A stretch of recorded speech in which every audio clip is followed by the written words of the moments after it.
నమస్తే. శ్రీ గురుభ్యో నమః. శ్రీమాత్రే నమః. ఆదిత్యాయ చ సోమాయ మంగళాయ బుధాయ గురు శుక్ర శనిభ్యే రాహవే కేతవే నమః. మనం ఈ ఖగోళ శాస్త్రంలో రకరకాలుగా గ్రహాలు మారుతూ ఉంటాయన్నది తెలుసు. అయితే జ్యోతిష్యానికి వచ్చేసరికి మనందరం కూడా ఎప్పటికప్పుడు మన యొక్క స్థితిగతుల్ని తెలుసుకోవడం, మనం రాసే మార్పుల వల్ల, గ్రహ మార్పుల వల్ల రాసుల్లో జరిగేటువంటి మార్పులు చేర్పులు ఏముంటాయో అది మనం తెలుసుకుంటాం. ఇంతకీ ఈ గ్రహమాలిక యోగం ఎప్పటి నుండి ఎప్పటి వరకు అంటే ఇప్పుడు 2024 ఆగస్టు 27వ తారీఖు నుండి, ఆగస్టు 27 నుండి సెప్టెంబర్ 4 అంటే దాదాపు కేవలం 9 రోజులు మాత్రమే ఈ గ్రహమాలిక యోగం కనబడుతుంది. ఈ 9 రోజులకు అంత ప్రత్యేకత ఉంది అంటే, ఏదైనా మంచి చేయాలంటే మనము ముహూర్తం ఎందుకు చూసుకుంటాం? ఆ మొదటి రోజు వల్ల కదా. ఈ ముహూర్తం సర్వకాలం ఉండదు కదా.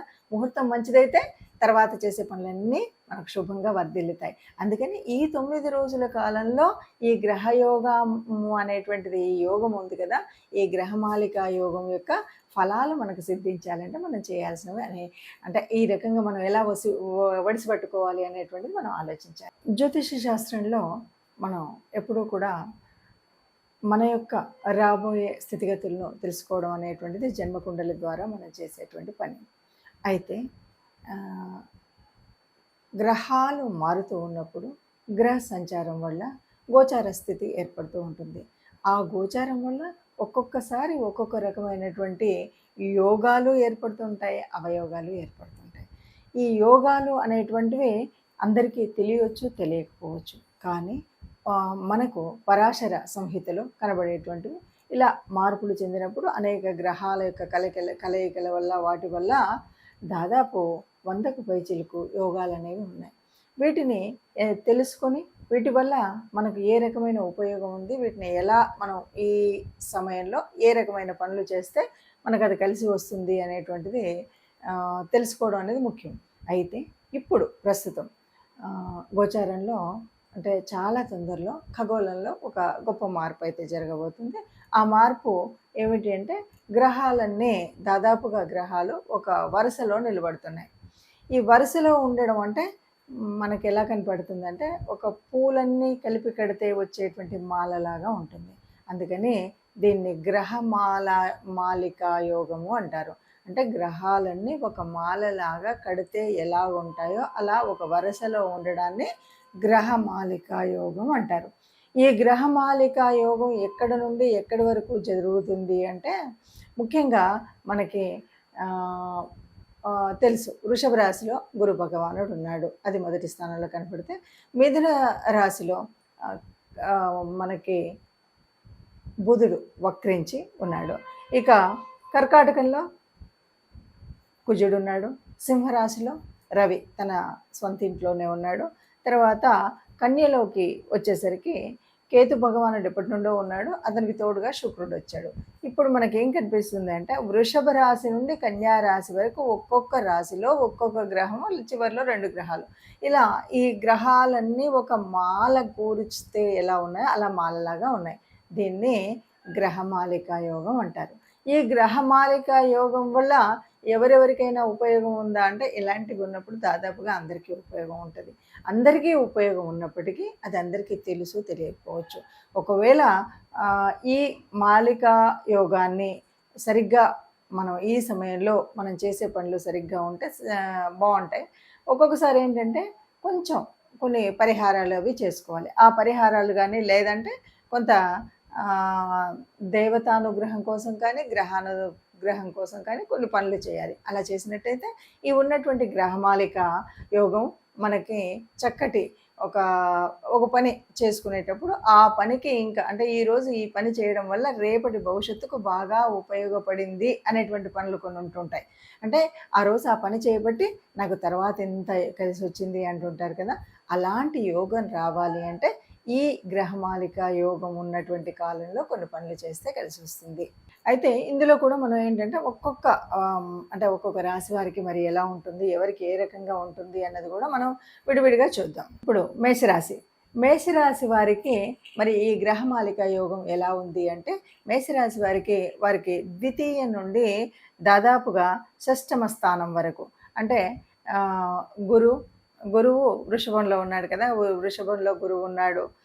అట్లాగే మనకు మిథునంలో వక్రించినటువంటి బుధుడు, కర్కాటకంలో కుజుడు ఇలా ఉన్నారు కదా! ఇది మనకు కన్యా రాశి వరకు, కన్యా రాశిలో కేతువు, శుక్రుడు ఉన్నాడు. ఇలా ఉంది. ఇలా ఉన్నప్పుడు మనకి ఎలా ఉంటుంది అంటే మేషరాశిలో ద్వితీయంలో గురువుడు ఉన్నాడంటేనే మనకు తెలుస్తుంది కదా! దాదాపుగా రెండవ స్థానం నుండి షష్టమ స్థానం వరకు ఉండేటువంటి అన్ని రకాల ఉపయోగాలు ఉంటాయి. అంటే ఒక వాక్ స్థానం, ఒక కుటుంబ స్థానం అంతా కూడా భద్రంగా ఉంటుంది.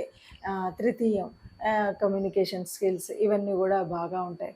చతుర్థంలో ఉన్నటువంటి కుజుడు చతుర్థంలో ఉన్నాడు అంటేనే మనకి భూములు కొనుగోలు కానీ, ఇవి వాహనాలు కానీ, ఇంటికి సంబంధించినవన్నీ కూడా మనం చేసుకోగలుగుతాం అని తెలుస్తుంది. కాబట్టి మనకు సింహరాశిలో రవి తన స్వస్థానంలో ఉన్నాడు. అంటే చూడండి, పంచమంలో ఉన్నటువంటి రవి ఇది చక్కగా తమ సంతానానికి మంచి గవర్నమెంట్ ఉద్యోగాలు వచ్చేటువంటి పరిస్థితి. ఇలాగా మనకు షష్టమంలో మరి శుక్రుడు ఉన్నాడు. అంటే షష్టమ స్థానము అంటేనే మనకేంటంటే ఇది ఏదైనా రోగాలు ఇలాంటివి ఉంటాయి కదా! ఇప్పుడు దీనికి వ్యతిరేకంగా అనమాట.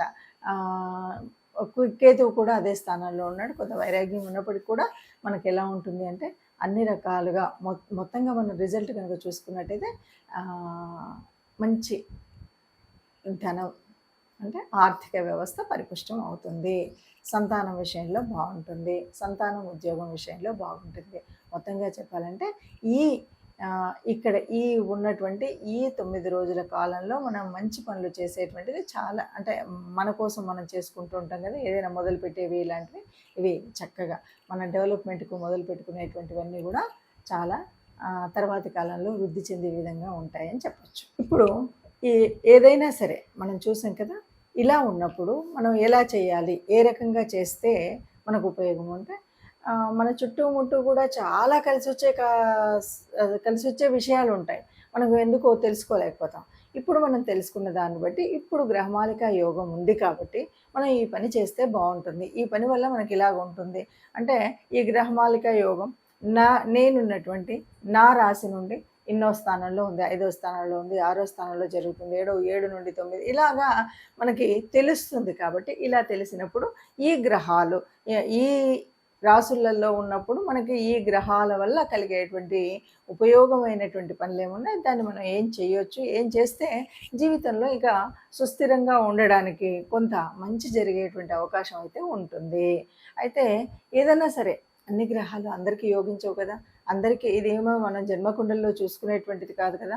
గోచారంలో చూస్తున్నప్పటికీ మరి అన్ని గ్రహాలు యోగించే గ్రహాలు ఏవి ఉన్నాయి, యోగించని గ్రహాలు ఏవి ఉన్నాయి అనేది ఒక సంశయం అయితే ఉంటుంది కదా! ఎప్పుడూ కూడా అన్ని గ్రహాలు యోగించినప్పుడు మరి ఈ యోగించనివి కూడా ఉండి గ్రహమాలికలో ఉంటే ఏమవుతుంది? అలాంటప్పుడు మనం చేయాల్సినటువంటి పరిహారం ఏదైనా ఉందా అంటే తప్పకుండా మనం చేయాల్సిన అతి ముఖ్యమైనటువంటి పరిహారం మొట్టమొదటిది ఏంటి అంటే మనం తప్పనిసరిగా నవగ్రహ మండపానికి వెళ్ళాల్సిందే. నవగ్రహ మండపానికి వెళ్ళి ఇక్కడ మరి చూడండి తెలియకుండానే ఈ గ్రహమాలికలో ఎవరెవరు ఉన్నారు? గురు భగవానుడు ఉన్నాడు, చిట్ట చివర శుక్రుడు ఉన్నాడు. అంటే గురు శుక్రులు అనగానే మనకు ఎన్నో రకాల పుణ్యాలను ఇచ్చేటువంటి గ్రహాలు ఈ రెండు. ఈ ఇద్దరి మధ్యలో మిగతా గ్రహాలు ఉన్నాయి. కాబట్టి దాదాపు మంచినిచ్చేటువంటి వాళ్ళే కానీ కొన్నిసార్లు మనకు యోగించినటువంటి పరిస్థితి ఉంటే కూడా మనం ఆ ప్రాప్తాన్ని పొందాలి అంటే మనం బుధుడు మొదలు మన గురువు భగవానుడు మొదలు బుధుడు వక్రించి ఉన్నాడు ఆయన, తర్వాత కుజుడు, రవి, శుక్రుడు, కేతు భగవానుడు వీళ్ళందరూ ఉన్నారు. వీళ్ళందరినీ ప్రార్థించాలన్నమాట. అంటే ఏం చేయాలి? నవగ్రహ మండపానికి వెళ్ళి మనకు ఉన్నటువంటి నవగ్రహాలని రాహుకేతు భగవాళ్ళని వీళ్ళందరినీ అంటే ఈ 9 మందిని మనం పూజించడం లేకపోతే నవగ్రహ ప్రదక్షిణ చేయడం ఇది మరి ఈ జరుగుతున్నటువంటి కాలం అంటే మనకి ఆగస్ట్ చాలా ఇది తక్కువ కాలం, అతి తక్కువ కాలం అయినప్పటికీ కూడా అంటే ఆగస్టు 27న మొదలయ్యి ఇది దాదాపు సెప్టెంబరు 4 వరకే. అంటే మనం చూస్తే కనుక దాదాపు 9 రోజులు కూడా లేనటువంటి సమయము ఇది. అంత ఉపయోగం అంటే తప్పకుండా ఈ నవగ్రహాలు మనకు కలిసి వస్తే ఈ 9 రోజులు యొక్క ఈ గ్రహమాలిక యోగం వల్ల మనకు జీవిత కాలంలో మంచి జరిగేటువంటిది చాలా ఉంటుంది. అందువల్ల ఒకటి నవగ్రహ ఆరాధన. ఇక రెండవది విష్ణు భగవానుడి ప్రార్థన. అంటే ఏ రూపమైనా పర్వాలేదు. విష్ణు సహస్రం వింటామా, విష్ణుమూర్తి గుడికి వెళుతామా, విష్ణువుకు సంబంధించినటువంటి కార్యక్రమాలు చేస్తామా, రామావతారం అవ్వనివ్వండి, కృష్ణుడి అవతారం అవ్వనివ్వండి, విష్ణు సంబంధితమైనటువంటి ఏ రూపమైనా సరే విష్ణు ఆరాధన చేయడం. ఇక మూడవది గోమాత, గోశాల. ఈ 2 గోశాలలో సేవ చేయడం, గోమాతకి గ్రాసం అందించడం. ఇలాగా గోమాతకు సంబంధించినటువంటి ఏదైనా గోపూజ చేస్తాము, గోమాతకు సంబంధించిన లేకపోతే గ్రాసం ఇవ్వడంతో పాటు కొన్నిసార్లు గోమాతలను ఎవరికైనా మనం పెంచే వాళ్ళకి ఇవ్వడం ఇలాంటివి ఉంటాయి కదా. ఇవి ఏవైనా చేయొచ్చు. అంటే మొత్తంగా మనం చేయాల్సిన పరిహారంలో 1 నవగ్రహ ఆరాధన, 2 విష్ణు ఆరాధన, 3 గోమాత ఆరాధన. ఈ 3 చేసినట్టయితే ఎవరికీ కూడా అనుకూలించిన గ్రహాలు ఈ గ్రహమాలలో ఉన్నప్పటికి కూడా ఇది బాగా యోగించే స్థితి అయితే ఉంటుంది. ఈ ఈ ఈ 9 రోజుల్లో అందరికీ మంచి జరగాలని కోరుకుందాం. అందరికీ కూడా ఈ యోగము ప్రతిఫలించేలాగా చైతన్యవంతంగా దీంట్లో ఉండాలని కోరుకుందాం. అందరూ బాగుండాలి, అందులో మనం ఉండాలి. సర్వే జనా సుఖినో భవంతు.